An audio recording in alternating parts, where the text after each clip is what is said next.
Greetings, dear listeners. This is Jonah Goldberg, host of the Remnant podcast, brought to you by the Dispatch and Dispatch Media. Very excited about today's guest. He's sort of one of these parallel track, somewhat kindred spirits on a whole bunch of issues. He's got a great podcast that I check out all the time called The Long Game. I should probably say his name at some point, or maybe I'll just keep you in suspense. His name is Jon Ward. He's a senior political correspondent for Yahoo News, host of The Long Game. He's written about all sorts of stuff for all sorts of places, mostly about politics for a very long time. Jon Ward, welcome to the Remnant. Thanks, Jonah. I feel like you were kind of playing with one of those smartless introductions where they talk about the guest for like 5 minutes before they introduce them to the other two. I sometimes find myself doing that because I know that Yeah. until I say someone's name, they won't chime in, so I can just get in whatever I want.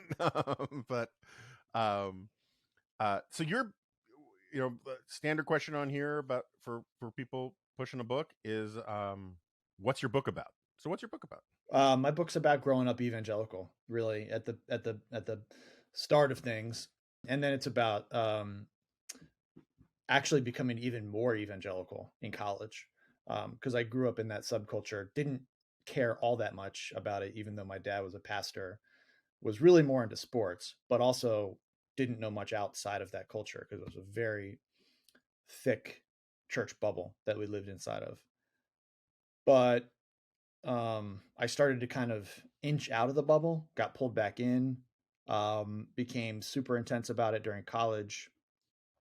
And then kind of right after college, burned out, and made a break for going out into the big wide world. Partly as a result of some of the things I learned, experienced, read in college, at the University of Maryland. And then became a journalist, 2 years out of college, unpaid internship at the Washington Times, 8 years there. And I would say the second half is about my life and career in journalism and the intersection or the interplay or the tension between the way I was raised and the things I was learning in journalism and just outside of that bubble, really. And then the last third is about the last several years of all of these things coming to a head, really, in the political arena, which, in the Republican Party, there was a lot of evangelical support for Donald Trump, and just my reaction to that, my processing of that, my personal interactions with my own family through that, and coming out on the other side, a bit worse for the wear, but having learned some lessons, I think. And we should just, for listeners' edification, you were one of the founding reporters for the Daily Caller back in the day, right? Correct. After 8 years at the Washington Times, I'd been covering the White House for the Times for about 3 years, and then in late 2009, Tucker and Neil Patel, two co-founders, Tucker Carlson, they I can't remember how I got in touch with them. It might have been through Mike Allen, actually, but they reached out and hired me as one of their first names. I wasn't really that much of a name, but it was something. And so they hired me a couple months before we launched the Daily Caller, and I was there for about 14 months. All right, so let's start back. Why don't you just sort of tell me about the story of we will find our way to politics soon enough. It's unavoidable. So it's funny. You grew up in the DC suburbs, which is just not a place that I associate strongly with profound evangelical movements. How did that work? Where'd you grow up? What was your childhood like? It is really interesting because I remember watching this miniseries on the Branch Davidians. I think it was on Netflix, called Waco. It's like a 6-part series. It was really good, and there were parts of that show that showed like the culture of that cult that I could identify with, just sort of the social control aspects of it, the reliance on a charismatic leader aspects of it. But our church was 30 miles outside of Washington, D.C. So there were very few of the cultural markers that I think allowed the Branch Davidians to kind of veer off into true insanity.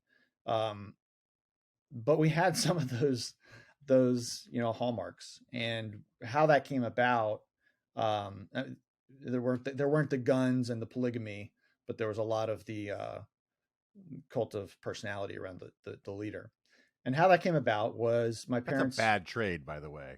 I mean, you're taking Yeah, all the fun, the guns and the it polygamy, is. You're right. Yeah, out. yeah, yeah. It's No, real eat your spinach kind of stuff here. yeah. I mean, if those who read the book will see that it truly did take the fun out of most of it. But and that's why it burnt out. But my dad was raised Catholic, and his dad was a college football Hall of Famer in the early '50s, and then a college football coach. And so they moved around a lot, but they were kind of based here in the DC area. And then my mom grew up in the DC suburbs as well. Her mom was Presbyterian, and so we're talking early '70s here, and the Jesus movement happened, and there's a film out right now about that called the Jesus Revolution, which is very popular among a lot of conservative religious folks, I think. Um, and they both got wrapped up in that. And so they and their friends started a church that was meeting as a Bible study for years here in DC at one of the churches. There would be like a Sunday night, probably after the services were done in the morning at the church. And then it became an actual church that they started around '77, year I was born. Um, and the hallmarks of the church were just that it was non-denominational, and it was a reaction against mainline Protestantism, traditional Catholicism, but also a reaction against the ways that they were disappointed with the '60s and hippie culture. They were looking to marry sort of that ethos of free love with um, a more conservative religion and an authentic religion. And it was a pretty powerful experience for a lot of those people that they're still, I think, in a lot of ways referencing back to in how they live their lives and how they experience their faith. And so that's how it came about. I mean, this was a national thing. There was a lot of it in California. There were pockets of it in other places as well. But they happened to be right outside DC. And um, as a pseudo intellectual demi Jew from the Upper West Side of Manhattan, I'm gonna run interference for at least some listeners and ask, because it was interesting when I was listening to you did a podcast with Russ Moore, and for people who are looking for more theology than I'm going to offer here, I highly recommend they go find that one. Um, can you just explain to the layperson what the Jesus movement was? Sure. Also, what is New Calvinism, and what makes it new versus the old Calvinism? Yeah. The Jesus movement, I've already kind of gotten into um, the cultural, historical factors that brought it about. But in practice, it was a very charismatic slash quasi Pentecostal form of Christianity. And it was very focused on an authentic personal experience that was often very emotional and ecstatic in practice. So church services had a lot of what you would traditionally associate with Pentecostalism: speaking in tongues, raising your hands. There's a rock band, there's drums, guitar, all that stuff. And then we didn't handle snakes, so we weren't Pentecostals. But there were other things like people coming into the service and saying, "God told me this, God told me that," applying it to an individual or to the corporate congregation. And then there was also that ethic throughout the leadership. They put a lot of emphasis on direct messages to them from God, which of course is also, problematic. But and so there was just this very outwardly focused, outwardly expressive um, practice. A lot of focus on the spirit world, demons as well, and that I would say continued for several years. But then around the '90s, this is 20 years into this experiment, our church got into Calvinism. And that was also something that was happening at a national level. There were a lot of evangelical churches that were embracing Calvinism. And I think they called it a new Calvinism because it had kind of been out of practice, out of fashion for quite a while. It wasn't Calvinism is obviously hundreds of years old, um, but our church was one of many that embraced this, and there were a couple different drivers of this. One of which was a book called Systematic Theology by a guy named Wayne Grudem, who had some legitimate academic credentials. I think he went to Harvard, that sort of thing.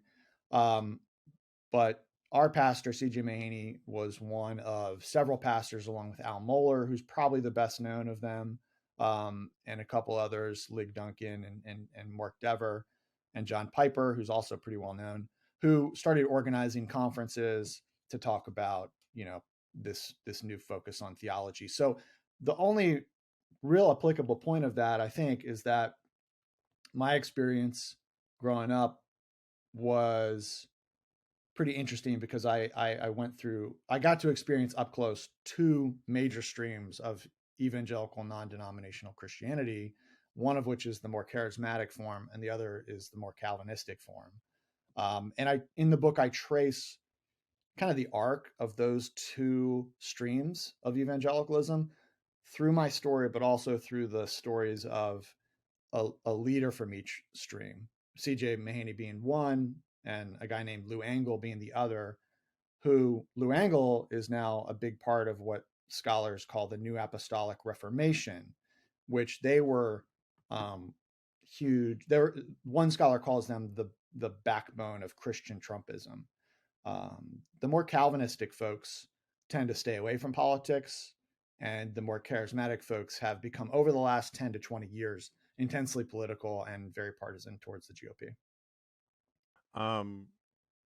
So just this is purely out of my own curiosity. In the 70s, I mean, I'm almost a decade older than you, so and you probably watched less TV than I did. But as a kid, I don't know. I actually did watch a fair amount, but just wasn't allowed to watch a lot of certain shows. Yeah. So not so much, a little bit in the 70s, but more in the 80s, there were sort of not too subtle, like I'm thinking the one that pops into my head is like an episode of One Day at a Time, where like they were trying to keep Valerie Bertinelli from falling in with these young evangelizing Christians who give out flowers and whatnot, and they struggled mightily to try to explain what was so terrible about these people who just wanted to be very, very nice. And but there was the way Hollywood sort of conveyed that these people were scary was by how nice they were, right? They were just too nice. And which appealed to someone who grew up in New York City in the 1970s and 1980s, is like super niceness is to be distrusted. Is that part of this national movement, or is this just something that I just scooped up and stuck in my pop culture head, do you think? I mean, was there a national profile to it that was getting national attention? Oh, or was this sub rosa culturally? The Jesus movement? Yeah. Yeah, no, Time and Newsweek both ran cover stories where it was, there was a huge cover spread. Lots of guitar playing, right? I mean, like, and music actually was a huge part of it. There was a huge musical subculture that drove a lot of it. Larry Norman, Phil Keaggy, Keith Green, second chapter of Acts. This became a huge part of that culture, I would say, and you see it now today in the influence of the contemporary Christian music sector. Okay, so a big part of what you write about, and I should be honest with listeners that I've only dipped a toe into the book because of reasons I was explaining to John beforehand. So one of the things, one of the central points of the book is this idea of spiritual abuse. What is spiritual abuse, and how does it play into your story? I was talking to a guy named Dan Koch, who hosts a podcast called You Have Permission. He's actually an expert on spiritual abuse, and I told this same thing to Russell Moore. As an academic or scientific category or term, I wouldn't consider myself an expert on it. So with that caveat, I think it goes back to what I said earlier about the epistemology of, hearing the divine. because I think when you set up a system in which leaders are given carte blanche to say that whatever thought pops into their head is coming from the creator, that if especially if there aren't a lot of other guardrails in place to check their power, that leads pretty quickly to many ways in which they can wield that authority um, however they want, really. And a lot of it growing up was fairly mild.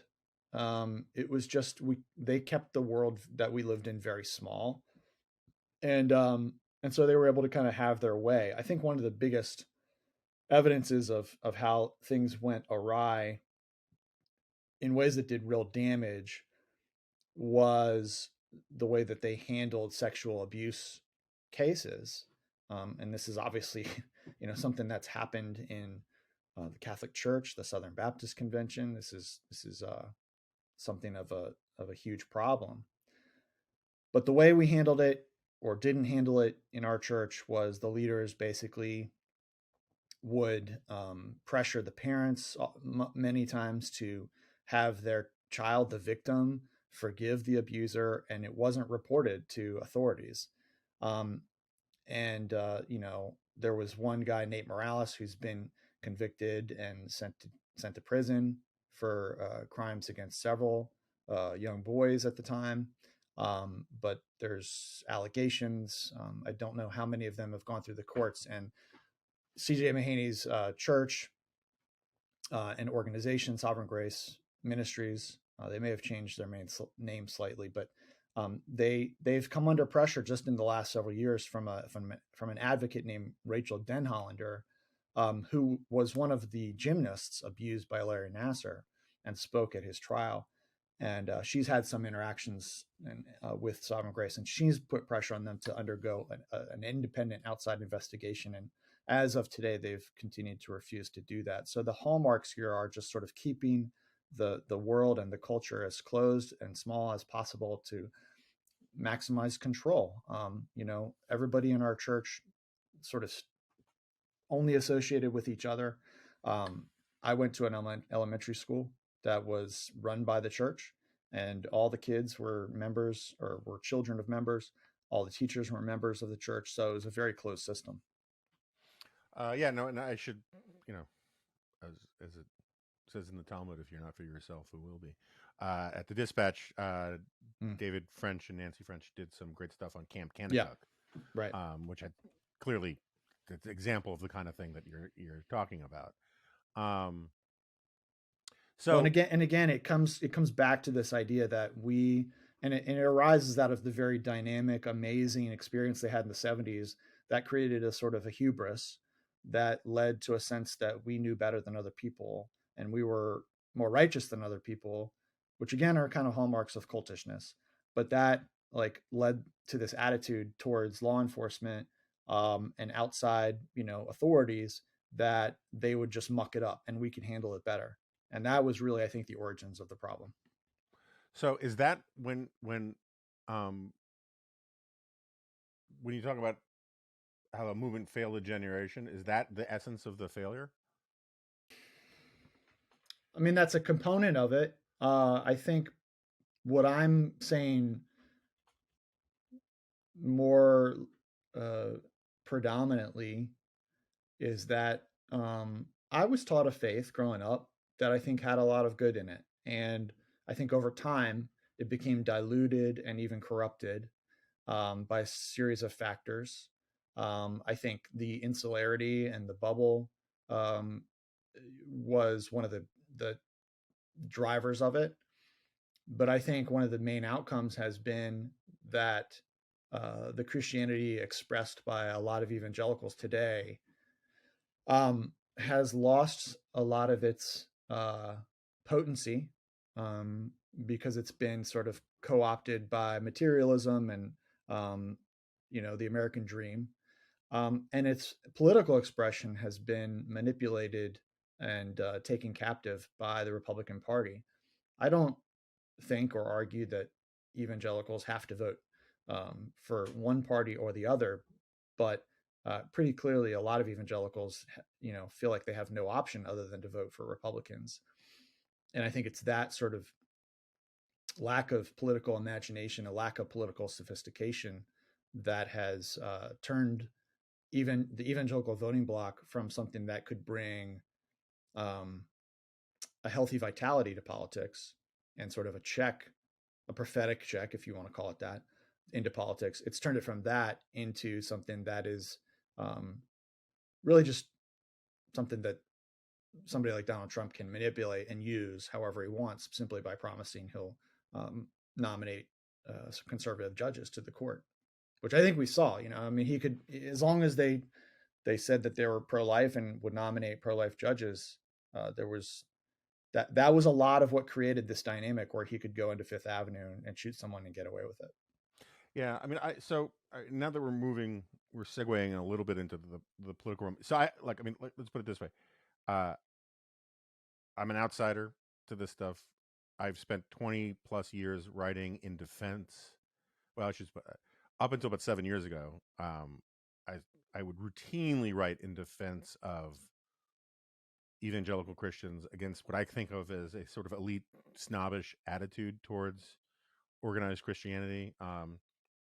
I've written a lot in defense of the Catholic Church historically as an institution, less of the theology, because I'm not committed to the theology.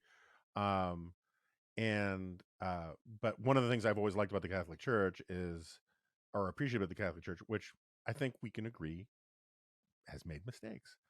Mistakes were made by the Catholic Church, but we've talked before about the importance of institutions. One of the things I've always appreciated about the Catholic Church is that it's an old institution, and old institutions know where to bend, where new institutions will often break, right?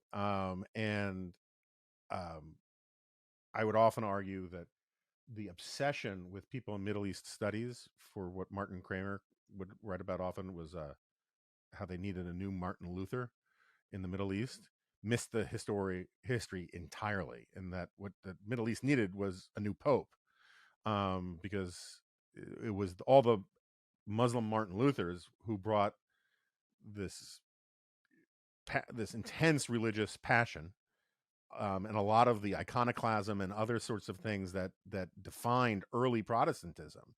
People forget that Protestantism wasn't a move to the squishy moderate center in response to the Catholic Church. It was, right and left are kind of a meaningless thing in this context, but just for illustrative purposes, it was a radical move rightward in many sort of respects, in that it wanted to take the dogma much more seriously and much more emphatically, because the Catholic Church had become too worldly and had made too many compromises.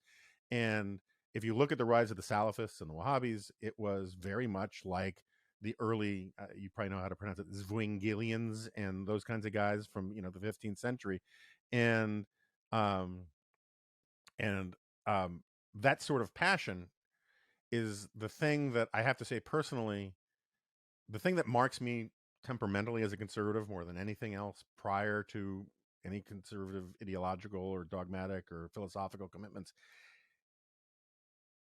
is I find enthusiasm really off-putting. And I mean that in sort of every sense. And so the way you talk about how emotionalism is manipulative, and the sort of the charismatic, uh, sort of getting caught up in the spirit kind of stuff, right or wrong, always just sort of turned me off and makes me feel separate. I don't even like rock concerts very much because I don't like that sense of that, oh my gosh, everybody's into it. And the only place where I can kind of get into it is like at sporting events, where it is kind of fun to just be on your side chanting against the other side. But I see that more as sort of a subliminal way to take the war instinct and channel it towards generally harmless things. But the ecstatic thing. So I want to read you this one of my favorite quotes from Eugene Peterson, who was for listeners, I know he was a Presbyterian minister and scholar and theologian, and I quote it often when I'm explaining why I don't like crowds. I just don't like crowds. And he said, classically, there are three ways in which humans try to find transcendence: i.e., religious meaning, apart from God as revealed through the cross of Jesus. And then he lists them. He says, through the ecstasy of alcohol and drugs, through the ecstasy of recreational sex, and through the ecstasy of crowds. Church leaders frequently warn against the drugs and the sex, but at least in America, almost never against the crowds. And I think that, like, this is a very real thing, that people, there is a feeling of ecstatic belonging that one gets when one is in a crowd, particularly when one is in a mob, that freaks me out. Like, I just really don't like it. And I see that when you talk about the emotionalism, and I know I'm filibustering, but when you talk about the emotionalism that has sort of led the church astray, it's that very emotionalism that I think can lead to the things like Christian nationalism, can lead to this idea that your passion alone is a good theological barometer of truth, which to me is wildly anti-enlightenment and anti-reason. We're, and also anti-Christian to a certain extent. There's a lot of stuff in Christianity about rejecting your instincts, rejecting your animalistic impulses, and instead contemplating, being prayerful, or in some traditions, like the Thomistic, using reason to figure out what conscience rightly understood is. And to me, I see a lot of the Christianity stuff that really turns me off today as an attempt to find ecstasy through crowds. Okay, I'm done. What do you think of all that? There's a verse, I think, in the book of Proverbs, chapter 3, that says, "Lean not on your own understanding, but in all your ways acknowledge him, and he will make your path straight." And I've had that verse quoted to me by people who say you just need to, not use your brain and just read the Bible, and that'll tell you where to go. But I think that book is telling us that, or that verse is telling us, don't lean on your own perspective as the only source of how you interpret reality. And yes, obviously, if you're a Christian, lean on your text, and on prayer and on other people, and a lot of Christians would agree with that. But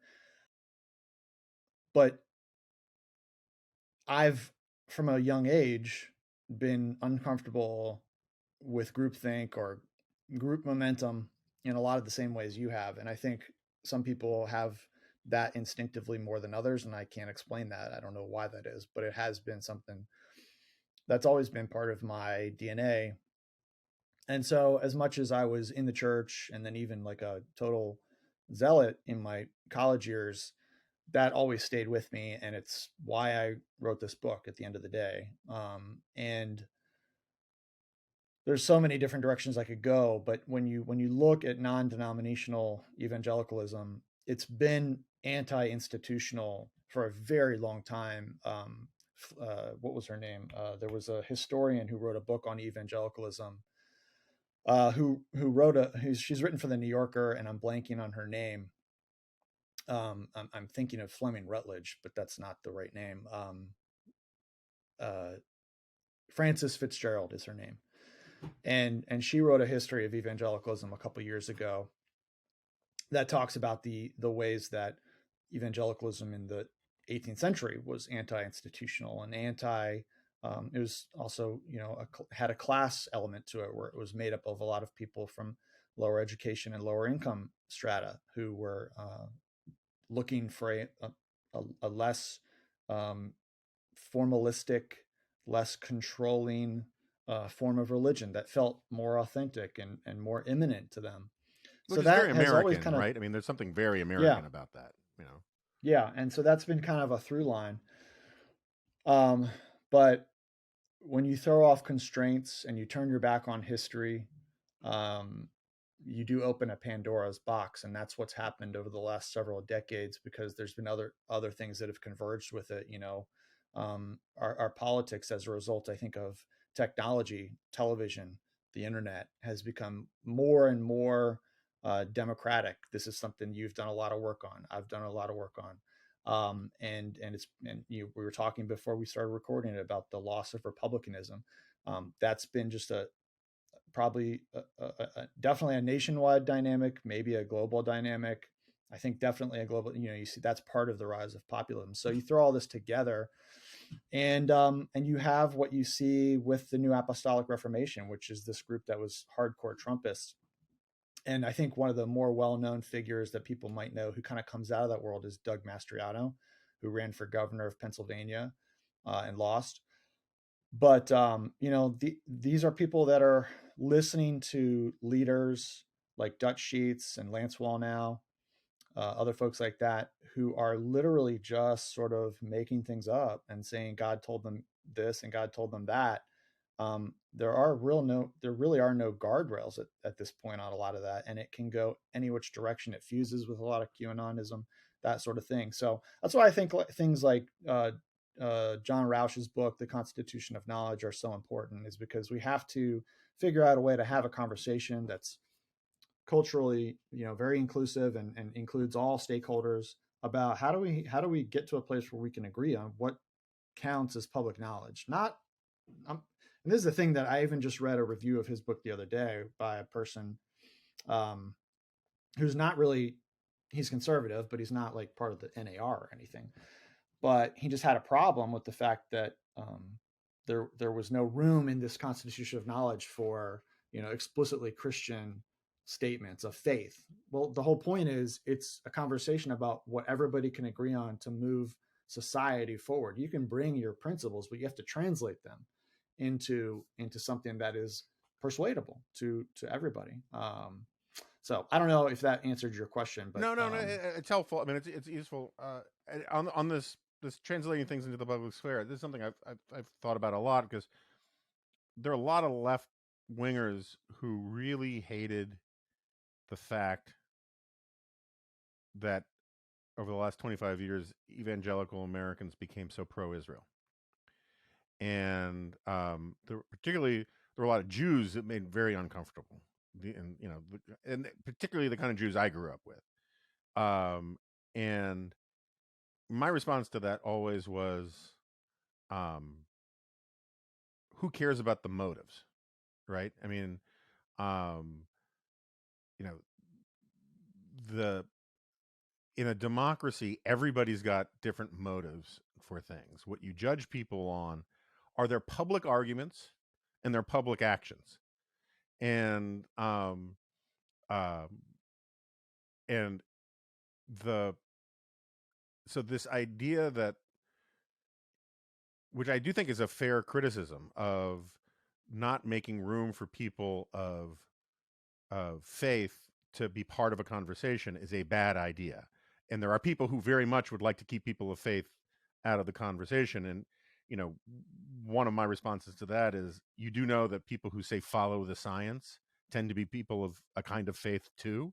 It's not like the people who say follow the science more, I'm not talking about actual scientists who shouldn't use the phrase, but the average person who says we believe in science, or in this house, that kind of thing, they have no friggin' clue how extra water molecules or carbon molecules in the atmosphere can lead to global warming. They are just putting their faith in a certain group of experts. And I'm not saying the experts are wrong. That's not my argument. It's simply that the experts can be wrong, and you still need, and that's, in many ways, that is the best defense of some of these people. Some of these people just take certain positions because the people they hate take the opposite position, and that's not a great motive either. And so what you have to do is you actually have to listen to what their actual argument is for why they have their position.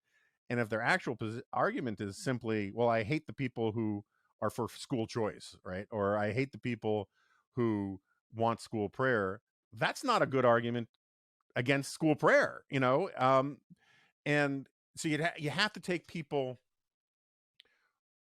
by how they're actually going to engage in democratic discourse, and in political persuasion, and not get hung up on the motive thing. The motive thing is how you get caught up in giving yourself permission structure to say certain people are my enemy, and we can do whatever we want to punish them, and any policy that punishes them is rewarding in its own right. And but it does seem like if there's a group of Americans who have, and you don't want to paint with too broad a brush, and I know you don't do this, but from a distance, it's become much more difficult for me to defend politically active evangelical Christians who wear their evangelical Christianity on their sleeve, because a lot of it just looks like uh,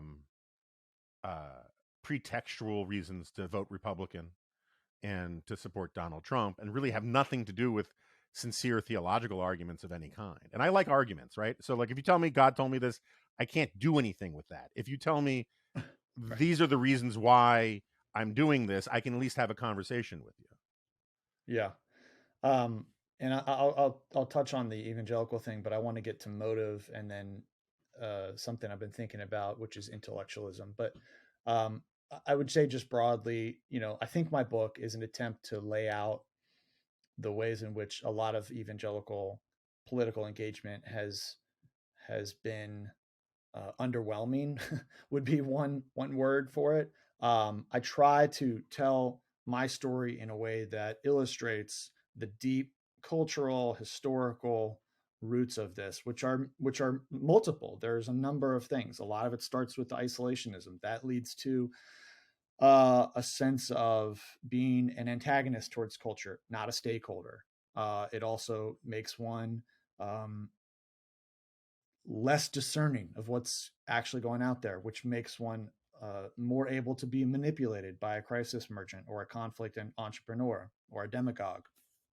So, the emotionalism plays into it as well. That I think um, degrades the level of intellectualism at play, the level of critical thought.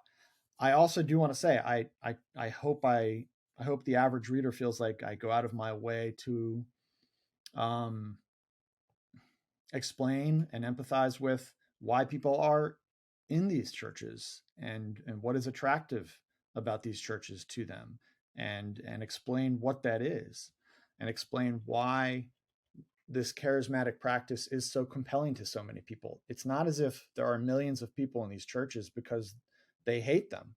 They like going to these churches, and there are legitimate reasons for them.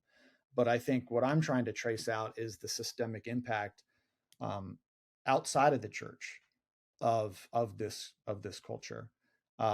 And I think, to your point about motive, it's interesting because I still even recently have seen um, signs of this in myself, where I think a lot of evangelical culture really puts too much emphasis on motive rather than on action. And so, speaking as somebody who came from that world, I think I was brought up to assume that if my motives were good, then that was what counted the most, not the and not the quality of what I was doing or the outcome or the consequences, but just really the motive. So that's interesting. And then, I mentioned a sort of a degraded intellectualism or critical thought, and I definitely make the point that there's a lot of anti-intellectualism in evangelical culture. And when I went on Hugh Hewitt's show, he really had a problem with that and said, well, I know these 5 people who are evangelicals who are all smart intellectuals. And so, because of that, evangelicalism can't be anti-intellectual. And his approach to intellectualism was really, to me, that if you have read the right books and gone to the right schools and know the right answers to the right questions, then you're an intellectual. And it I kind of tried my best in the moment to push back on that, but I thought about it a lot afterwards. And I'm curious how you would define intellectualism versus anti-intellectualism. But as I thought about it, one of the things that came to mind was, if you define intellectualism as something that only elites can achieve, that's a problem. And and I also just think that intellectualism there can be marked by 2 statements, which are hard to make, but which I think, if they define your approach to knowledge and your approach to life, are a good sign. And that's the ability to say I don't know, and it's the ability to say I could be wrong. And I think those 2 statements and the ability to embrace them um, as possibilities are a sign of somebody who's willing to be, who's wanting to be intellectual about their life, wanting to be a student rather than a know-it-all. So yeah, I don't know. I'm curious how you would define intellectualism versus anti-intellectualism. So I suffer with the word intellectual in so far as, you know, people will say, It well, is a you're, problematic term. Yeah, yeah, people call me a public intellectual or an intellectual, and I was like, that just sounds so haughty, right? sure. Yeah, Um, uh, at the same time,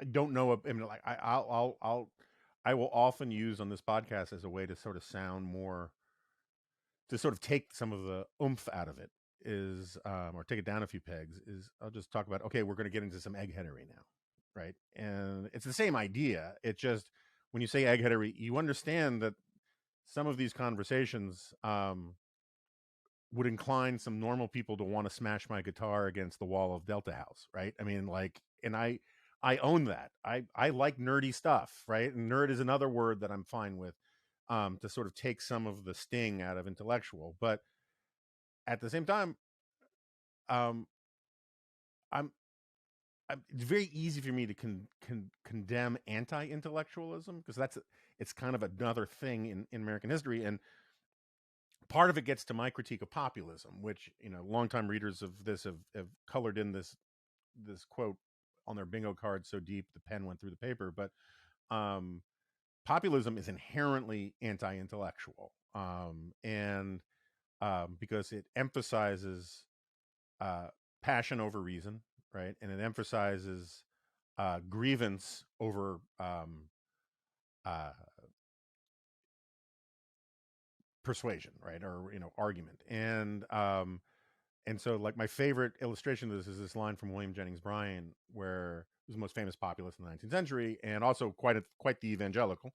And you know, he said, "The people of Nebraska are for free silver, therefore I am for free silver. I will look up the arguments later." And I think democracy doesn't work without arguments. I like arguments. I've written this a bunch of times over the last 25 years. The strength of the conservative movement before it went off the rails 7 years ago, more or less, was its willingness to have internal arguments. You know, and one of the reasons why it could have internal arguments, and I don't mean internal negotiations, right? That's what the left had. The left was a coalitional group that had different factions that horse traded with each other for power through the Democratic Party and through various institutions. There was no reason for the Teamsters and the Party of Gay Marriage to be in the same party, but such as it was. And so it was very transactional. The conservative movement, or the Republican, you know, the right, broadly speaking, was ideologically or ideationally coalitional. And, you know, and the Reagan thing about how if you agree with me on 7 out of 10 things doesn't make you my 30% enemy, it makes you my 70% ally or friend, really kind of got to some of it. But one of the key things that I always loved about conservatism, which I think has largely gone out the window now, in all sorts of unhealthy ways, is that there was a good faith effort to admit that we had dogma, and that we understood that our dogma um, could run into conflict with other dogma, right? And so, like, one of the foundational texts of intellectual conservatism is this book called "What Is Conservatism?" I wrote the intro for the new preface for it like 10 years ago. Um, and it's a collection of essays. It's gone by different names over the years, but it's a collection of essays by a bunch of conservatives of different stripes, a bunch of libertarians of different stripes, um, where they argue about the contending facts of, like, there's order versus liberty. This is something that conservatives are always willing to acknowledge, is that at some point liberty is more important than order, and at some other points order is more important than liberty, and it's a healthy tension. The whole idea of fusionism was this healthy tension of different philosophical and moral commitments that at times rub up against each other. And so we would argue about it, right? And the left didn't have that. And so I think that intellectualism, in the way that you're talking about it, um, rightly understood, is the willingness to sort of, first of all, admit your priors, right? The willingness to say, here are my biases. This is what I'm in favor of. This is what I'm not in favor of. These are my rules of thumb or my checklist of principles. But then you need this sort of epistemological honesty that says not all of my priors necessarily all fit together, and that sometimes they are going to be in conflict.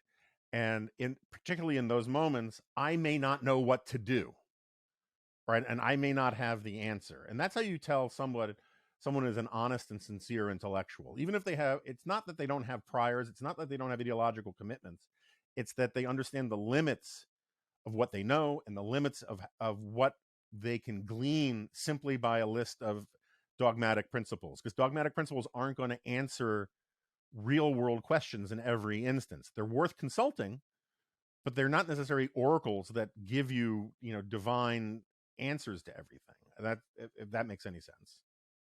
Yeah, and Andrew Sullivan had an Indiana professor on his show recently who wrote a book called Faces of Moderation. And I think I've read parts of it. It does a good job of laying out how this sort of approach to argument, debate, conversation, and ideas takes courage, because one of the things we do to hide, our gaps in our knowledge and the areas in which we're deficient is just by pretending like we know what we're talking about. And it takes courage to admit where we have those gaps. And so, I, like you, that's always sort of been a default setting for me, that sense of moderation. But I think in recent years, when I saw that guy's book had been out for a while and I started reading it, I just thought, this is my politics. This is where I kind of would like to plant my flag, because I think modesty requires us to acknowledge that we're amateurs on most things at best, and there's a lot of gaps in what we think we know. And so if we have gone deep on a subject and we have some form of expertise or some level of expertise, go for it. Be an educator. Try not to be obnoxious about it, but lend that expertise to the public. And obviously, we as the public need to work on accepting expertise, to a certain degree. But in all other things, be a student and take that approach rather than pretending that you're an expert. So on the first, I want to ask a quick theological question, and then I want to talk about the grubby world of actual sort of politics that people follow. On the theological side, it has often been, in my experience, that people of a certain kind of Christian tradition on the left, and there's a lot of people on the right who just pretend there is no Christian tradition on the left, when in fact there's a massive Christian tradition on the left. But they'll often talk about Christianity as having a lot to say about helping the poor, for example, right? And which I think is a fair argument. There's certainly scripture to back it up, from what I can tell. But what is the theological argument? And you can give your own sense of how you score it, but like, it does seem that conservative Christianity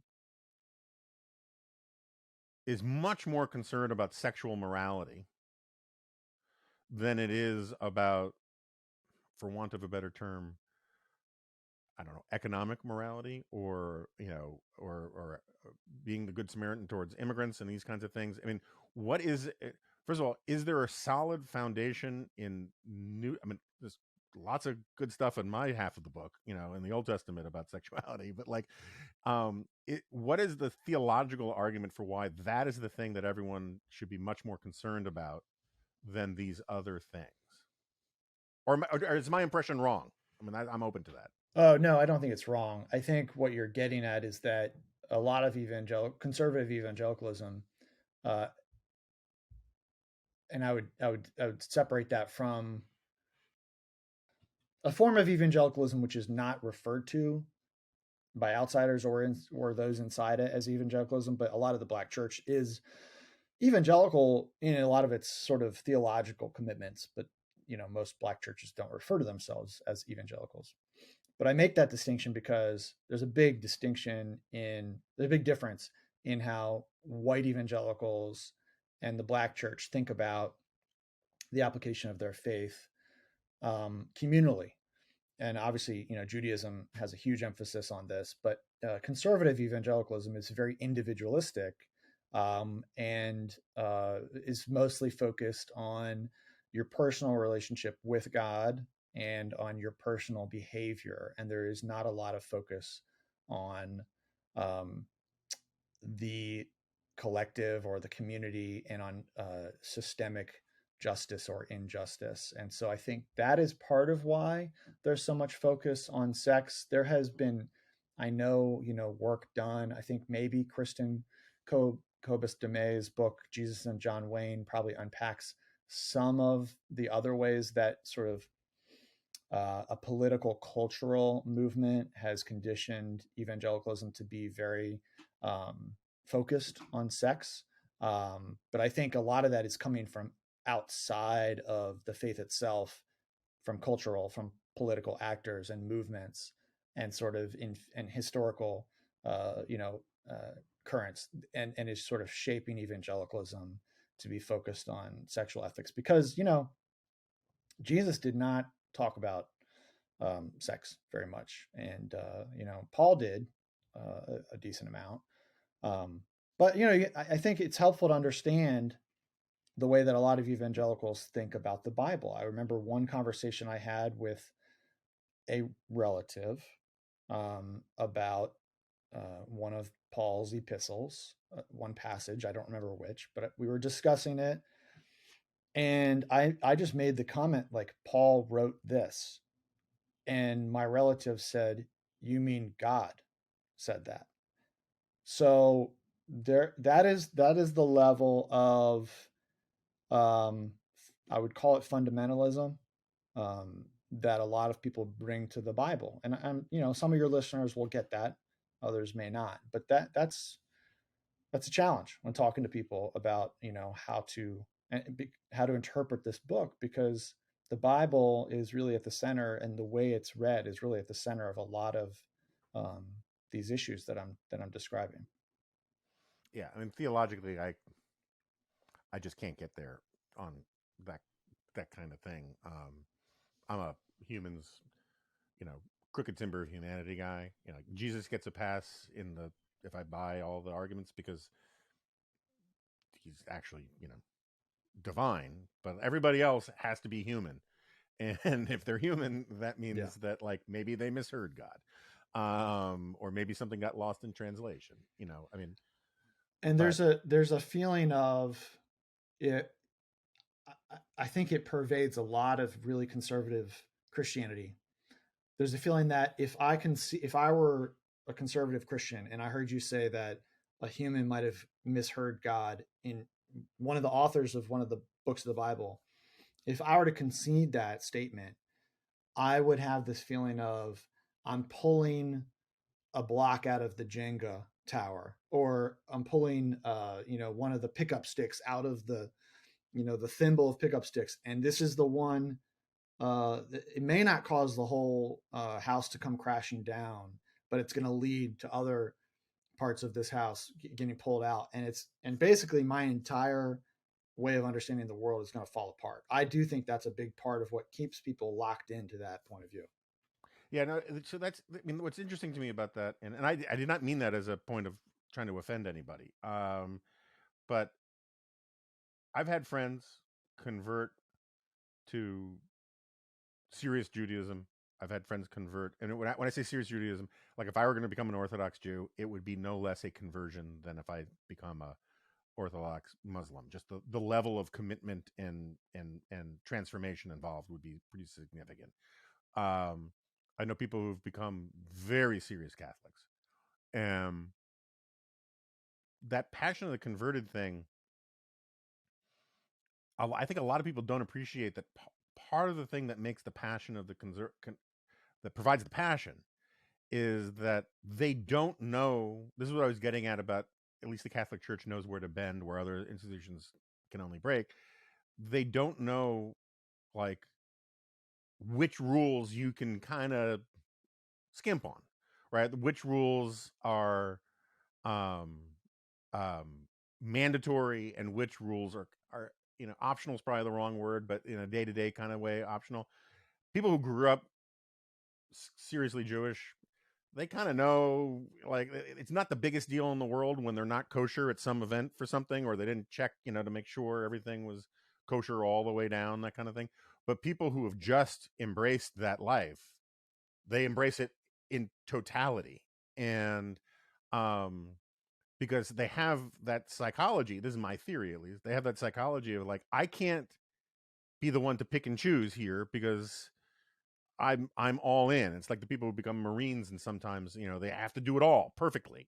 And what's always been interesting to me about some forms of evangelical Christianity, including I've had friends who became charismatic Catholics, whatever, is that spirit of the passion of the convert being institutionalized in some way, that I just find a real hard to imagine how you sustain that over time. Yeah, I obviously burned out. I tried to just like live it to the letter all the way, and it just like totally crushed me.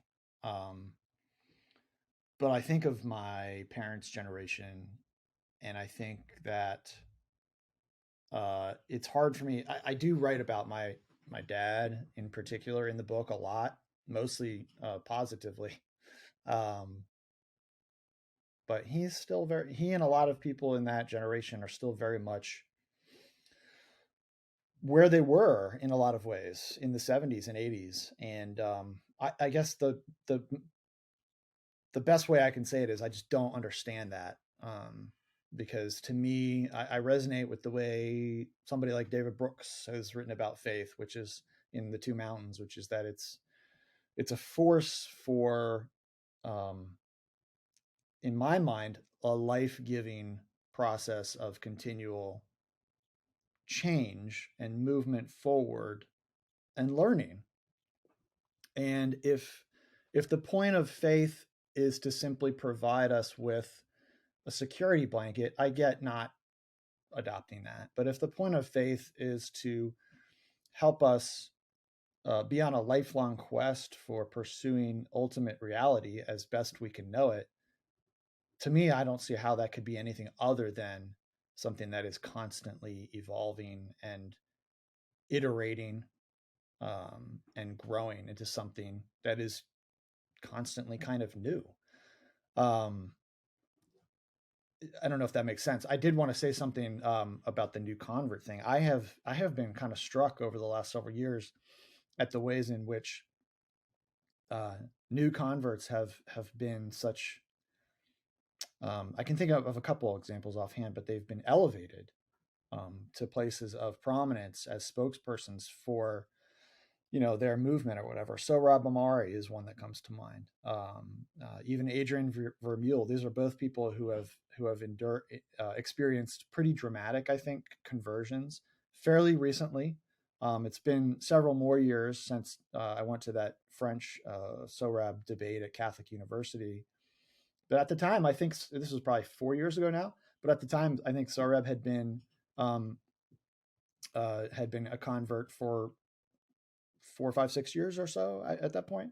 Um, and I think the problem, which I kind of alluded to earlier, is that if somebody's a new convert and they have all the characteristics that you described of excessive certainty, excessive self-confidence in their own point of view, and a sort of rigidity and black and white view of things, and an extremity, um, and then they get elevated to a place of prominence and they develop a career and a following based on that I think is what partially locks people into staying in that place, because their financial incentives are now to continue to churn out the same sort of point of view rather than being able to evolve, which is one of the things I'm grateful to journalism for, which is that it does give you space to, be a student rather than a dogma dispenser. All right, so I said we are going to get into the nitty gritty of politics here for a second, so let's do that with the time we got left. All right, so keeping with the high mindedness of this conversation so far, I'll back into this. One of my favorite books, it's not for everybody, it's a bit of a screed, is this Julian Benda book from 1920 something. It's called The Treason of the Intellectuals. In the original French, it was The Treason of the Clerks, but clerk was a broadly defined concept. It wasn't like just the guys at the DMV. And one of the things that helped me understand was when I was working on my first book about fascism and nationalism and all these kinds of things, is how Christianity, you can always tell one of these sort of pernicious isms is going too far, right? Is becoming toxic when they start trying to make Jesus into the original progenitor of their philosophy. So in the 1920s and the 1910s, there was all of this. Jesus was the first socialist. No, Jesus was the first nationalist. No, Jesus was the first eugenicist, right? It seems to me like you can make the case Jesus was the first Christian, right? Or maybe that was John the Baptist. I don't want to get into the theology too deeply, but he wasn't the first eugenicist. I think we can probably agree. And you find that it gets wrapped up in this concept of the chosen nation, right? So like, the French thought they were the new Israelites. Everybody thinks they're the new Israelites, and therefore they have a special access to Christian authenticity and authority that other nations don't have, which can lead nations into all sorts of trouble.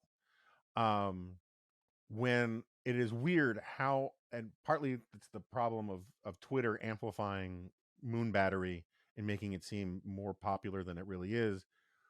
But the number of clips I've seen recently since the talk about Trump being indicted that have said that Trump is being that the treatment of Trump recalls the treatment of Jesus, has really been remarkable. And in sort of MAGA world, it's talked about a lot. There was even this kid who's a former Trump White House guy who, in this much mocked post on Twitter, compared DeSantis's criticism of Trump or refusal to fight for Trump on this indictment thing, recalled nothing if not Lucifer's rebellion against God, which I'd like to see the work on that one. Anyway, so interesting exegesis. Yeah. So I guess my point is like to bring it into the world of politics, but like, can a church that has decided that Donald Trump has divine qualities, that Donald Trump is King Solomon or Jesus-like or whatever, when Trump is gone, and eventually he will be, how does a church, how does a denomination recover from that kind of capitulation to letting politics swamp even the most any defensible form of liturgical or doctrinal, loyalty to Christianity? Yeah, I mean, that's clearly what a Christian would, and probably others would call idolatry. And I'm not a theologian. I think a sociologist would call it idolatry. Right, exactly. Yeah. And I'm not a theologian, but it sounds like heresy. And how does a church or a denomination recover from that? I guess we'll have to see what the next generation. I mean, I guess I'm Gen X, and you've got a couple after me, and I guess you have to see where the predominance of those generations go that are coming up in these cultures. And it's beyond my ability to predict where all this leads, but essentially those who reject that kind of idolatry will have to, I think, organize, and maybe it means a new denomination. I really don't know. I think the way that the method of redemption is simply by slowly living out the faith with integrity, And then in terms of institutions, probably repairing old ones and building new ones. But that's all kind of like pablum in a way. It's not really any kind of insight. But I'm Yeah, not but that's sure the thing what about more I can say. integrity. The thing Yeah, about exactly. integrity, the worst thing about integrity is it's kind of obvious, Right. and therefore boring. um, and I struggle with this, because like I wasn't necessarily where you were 20 years ago, 15 years ago with conservatism and all that. And I want to say that I'm still loyal to conservatism. I believe that I am, but like it's being defined away underneath my feet. And so what I try to resolve to do is just live my intellectual life with integrity and not give up ideas because they are unpopular with the side that I'm now mad at, or because they're unpopular with the other. I mean, and that's it's hard to do because you realize how much of a social creature we all are, including in the realm of intellectual affairs. There's another, I'm going to quote another Bible verse, but there's a verse where it says that the way to eternal life is narrow and hard, and few find it. And I think a lot of times Christians interpret that as saying, it's it's kind of almost like a Gnostic thing, like it's almost secret knowledge, and only the chosen ones of us, have the insight to find this truth and find the way to God. And actually, I think it's possible that it's just saying that actually, the ethic that Christ laid out makes demands on his followers, namely to embrace weakness rather than domination, and to live in a way that's vulnerable and sacrificial. And that's just hard. It's not hard to find. It's just difficult. And that's a similar point to what you're making about integrity. It's pretty obvious. It's not complicated, but it's a lot easier said than done. Yeah, I mean, this gets to the point that David French used to make all the time. I'm sure he still makes it. When Christians would talk about, well, we're persecuted, or we're looked down upon, or the left is declaring war on Christianity and all these kinds of things. Part of David's response is, well, you do know that like Christianity, you're that's sort of the lot you've chosen, right? Because Christianity is supposed to be something that you adhere to through adversity. And if you look at the first couple, you know, dozen generations of Christianity, it was, I mean, no one's being fed to lions here, right? But like, oh, they're saying mean things to you about you on late night television. Right. But I think that's also a problem with evangelicalism, is that our ideas about persecution are off, because there seems to be a dynamic where a lot of times evangelicals seek almost to provoke a reaction by doing something that's public facing or outrageous or provocative, and and the emphasis is on like taking a public stand in a way that there's sort of an implicit admission that other people will be offended or bothered and then will criticize you, and that is the persecution, rather than living your life in a way that is requiring sacrifice, voluntary sacrifice. That is not maybe that might not be fit the category or definition of persecution, but that is the kind of, I think, suffering that Christ called his followers to. Not, see you at the flagpole to pray once a year, and when people sort of sneer at us, we're doing the right thing. Yeah, so I mean, I think you know this about me. I'm not a fan of Donald Trump's.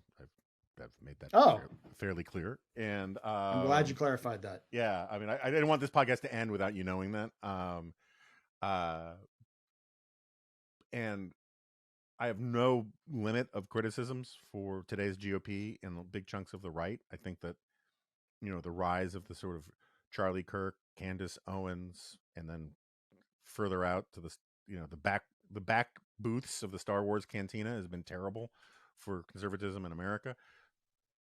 That said, I am more and more committed to a both sidesism approach to our political problems, and this annoys a lot of people I consider good friends and certainly allies in all sorts of causes to no end on both sides, right? And the only stipulation that I feel compelled to make on that, or the only concession I do, is it's not symmetrical, right? The left controls institutions the right has no access to. And that means what the left does is going to be different than what the right does in these culture war fights. Like the left controls, to one extent or another, the top 150 elite universities in this country. I don't think there's any real arguing about that. And you can point to the, like the random conservative here or there. That doesn't change the fact that they're outnumbered 5-10 to 1. Same thing with the role of DEI and all that kind of ESG and Hollywood. I think those are all fair. So like there's an asymmetry here that makes glib both sidesism difficult. That said, if you look at America's cultural problems, deep-seated cultural problems, they're more American problems than they are problems of the left or the right. And so the reason I bring this up is we live in a victimology culture where there is enormous cultural cachet and opportunities for monetization to claim you're a victim, right? I've been canceled by the left. I've been silenced by the right. I always thought it was so funny that basically every right-wing media platform on Twitter and Facebook marketed themselves as the ones who'd been like censored or canceled or deplatformed, because that was actually where the money was, right? Which is not how, if they were actually deplatformed, you wouldn't be able to market yourself as deplatformed, right? It is sort of like echoes of Banned in Boston as a marketing tool for books.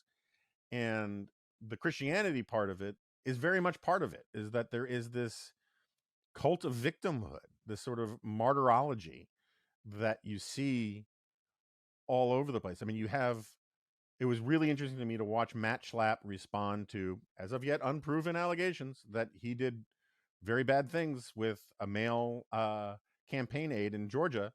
And the marketing, the sort of the public PR campaign for it was to talk about how he was a victim of the media, right? So much claiming victim of the media status gives permission for people to do unbelievably terrible things and say terrible things, as if like, oh, well, the New York Times or MSNBC hates what I said, therefore what I said wasn't hateful, is like one of the hallmarks of the sociology of the very online right these days. And I think it's a problem for the online left, but because both sides are so tribal about this stuff, they can't see it as an American problem. They see it as a problem that only applies to their enemies. Yeah, I don't have a problem. I don't have a solution for the problem of victimology, but one of the things I've been fascinated by recently is the topic of free speech and the intersection between stuff like the big tech criticism on the right and the response of the left to incidents like the one at Stanford. Because what's fascinating is that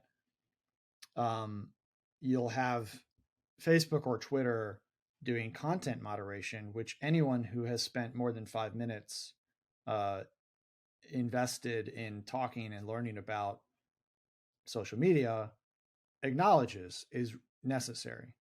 Trump's own Truth Social platform does content moderation. It's just a question of like, what do you censor and what do you not?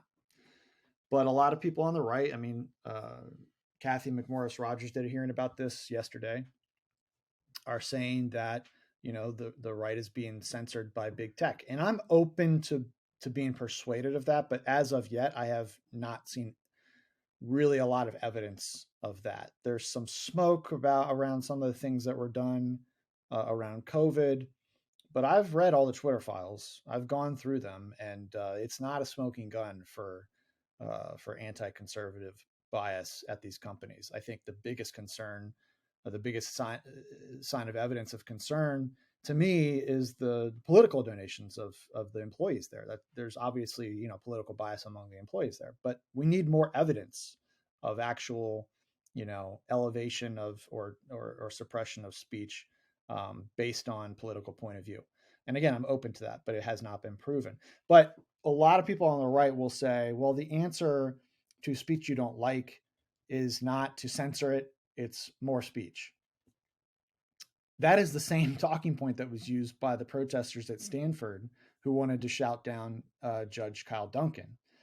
And I guess, and I thought the memo from the Stanford law dean, Martinez, a 10-page memo, laid out the ways in which the heckler's veto is not, constitutionally protected and not protected under the rules of Stanford, and that's why the administrator, the DEI administrator, has been placed on leave. I thought it was a very well done memo. But I think the problem with a lot of these things is that people focus on the behavior, the personality, the views of the individuals, rather than on the structures and the rules and the systems in place there. And so, if you're from the left and you're looking at Stanford, you're looking at Judge Duncan, and you're saying, not only does he have views that I don't like, but he conducts himself in a way that is somewhat provocative, and so that justifies sort of treating him badly or shouting at him or whatever. And if you're on the right, then you're looking at the behavior of the protesters, and you're saying, what do you expect Judge Duncan to do other than to hit back the way he has? Not a lot of people are talking about what Dean Martinez is focused on, which is, what does the First Amendment say about speech? How does that shape the rules of Stanford? How does that reflect on how the associate dean of DEI conducted herself in that situation? And how is that going to dictate, her status at the university and how we conduct these things going forward? That gets back to the phases of moderation. This is, I